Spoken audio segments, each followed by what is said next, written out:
এটার ডেট চলে গেছে কবে? এই যে 10/8, এখানে দেখেন এই যে 10/8, 10/8-এর ডেট চলে গেছে।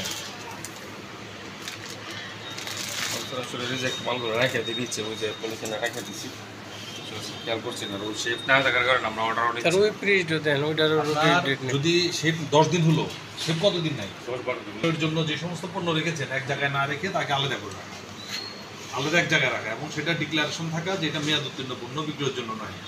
এখন এখানে রেখে দিয়েছেন এক্সপায়ার, আবার একই সাথে ভালোও আছে একই ফ্রিজে। কোনটা এক্সপায়ার, কোনটা কি দিবে? এখন একজন মানুষ তো আপনার ফ্রিজ ধরেন যারা খাবে তারা চেক করার সুযোগ নেই। ও তো না থাকার কারণে দেখেন এই যে 10/8।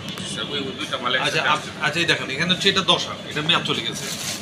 এই প্রোডাক্টটা আবার কি দেখেন, এটা 25/8, এটার মেয়াদ আছে।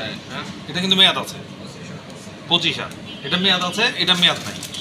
এখন এই যে দুইটা জিনিস যখন এইভাবে একসাথে রাখবেন, এটা তাহলে কি করে বুঝবো যে এটা কোনটা মেয়াদ? এই দুইটা কিন্তু আপনার ইউজ চলতেছে, এই যে কাটা হয়েছে, এটাও কাটা হয়েছে, এটাও কাটা হয়েছে। তাহলে এটা কোনটা কার কাছে কিভাবে খাওয়াবেন? এটা তো এটা আশা করিনি, বুঝলেন? এটা কারণে বৃষ্টি হয়ে গেছে।